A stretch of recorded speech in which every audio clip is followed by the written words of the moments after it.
মায়ের কাছে যে গল্প করতে যে ছেলের কষ্ট লাগে, সে ছেলে কি ভালো ছেলে না খারাপ ছেলে? বুঝতে হবে ওর ভিতরে আসল মানুষত্ব নষ্ট হয়ে গেছে। ঠিক আল্লাহর সামনে 5 মিনিট দাঁড়িয়ে দুটো সেজদা দিতে যার কষ্ট লাগে, বুঝতে হবে ওর মনুষ্যত্ব নষ্ট হয়ে গেছে। ওর রুচি বাড়াতে হবে। ভাইরা, নামাজের চেয়ে মজার জিনিস নেই। আল্লাহর সাথে কথা বলেন, যখন কেউ বলে হুজুর নামাজ পড়ি না, ইমান ঠিক আছে, আমাদের খুশি খুশি লাগে। হুজুরদের লাভ, হুজুরদের লাভ একটু বলে দিই আপনাদের, এটা মারেফতের ভেদ কথা, আমরা পীর সাহেবরা জানি, আপনারা বুঝবেন না। নামাজ পড়ে না, ইমান ঠিক আছে, এইরকম মানুষেরা কিন্তু খুব অস্থির হয়। গ্রামে দেখেন নামাজ পড়ে না, বেটা বেটি ছোটকে যে কোনো বিপদ আপদে, গরুর অসুখ হোক আর ছেলের অসুখ হোক, অস্থির হয়ে যায়। ও জানে যে আল্লাহ বিপদ কাটায়, কিন্তু আল্লাহর কাছে চাইতে পারে না, কোন লোক নিয়ে যাবে? ও তখন তাড়াতাড়ি 2000 টাকা 1000 টাকা একটা মুরগি একটা ছাগল নিয়ে কি করে? আমাদের কাছে যায়, আমরাও ভাগের ভাগ পাই। কাজে বেনামাজি মুসলমান যত বাংলাদেশে বেশি থাকে তত আমাদের কি, কিন্তু তাদের কি হলো? লস। 1 নম্বর লস, আপনি আমার কাছে চাইলে আমার কোনো ক্ষমতা নেই।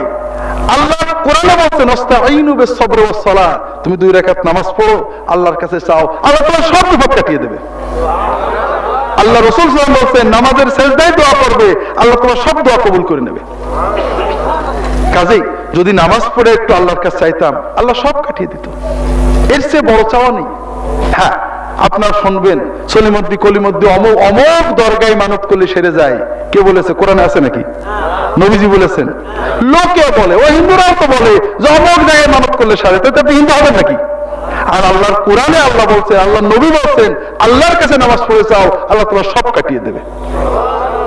হাজরিন, আল্লাহ বিপদ দিন তো আমাদের অলি বানানোর জন্য। একটা ছোট্ট গল্প, মানে আমার জীবনের বাস্তব সত্য ঘটনা আপনাদের বলি। আমি যখন ইসলামিক টিভিতে কাজ করি, আমি প্রশ্ন করবো, আপনারা উত্তর দেবেন, টাকাগুলো দিয়ে চলে যাব। আমি যখন ইসলামিক টিভিতে আমরা যখন জেনে নি না অনুষ্ঠান করতাম, তখন আমাদের এক ভাই আসলেন ঢাকা শহরে, ওই বাইতুল মুকাররমের পাশে কি যেন বিজয়নগর টগর কি যেন জায়গার নাম, ওখানে তার কিছু জমি ছিল। জমিটার দলিল এক ডেভেলপারকে দিছিলেন। ডেভেলপার টাকাও দিচ্ছে না, এগ্রিমেন্টও করছে না, দলিলও দিচ্ছে না।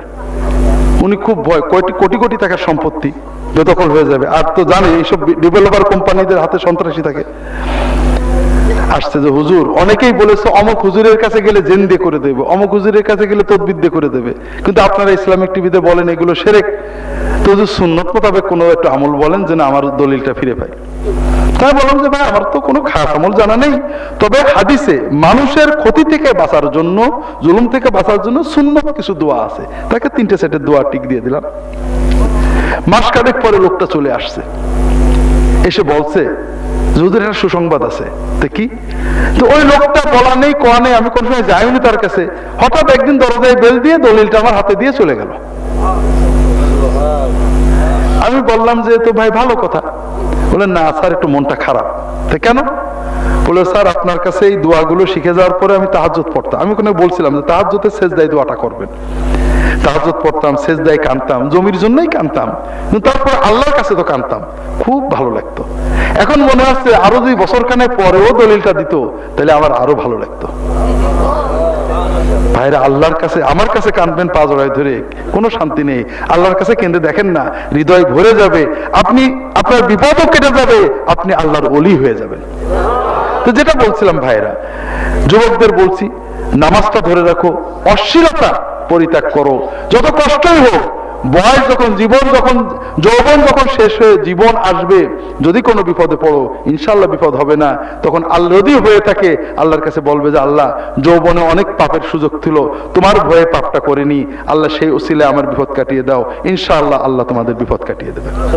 আল্লাহ তাআলা সবাইকে তৌফিক দান করুন, আমিন। আমা তৌফিক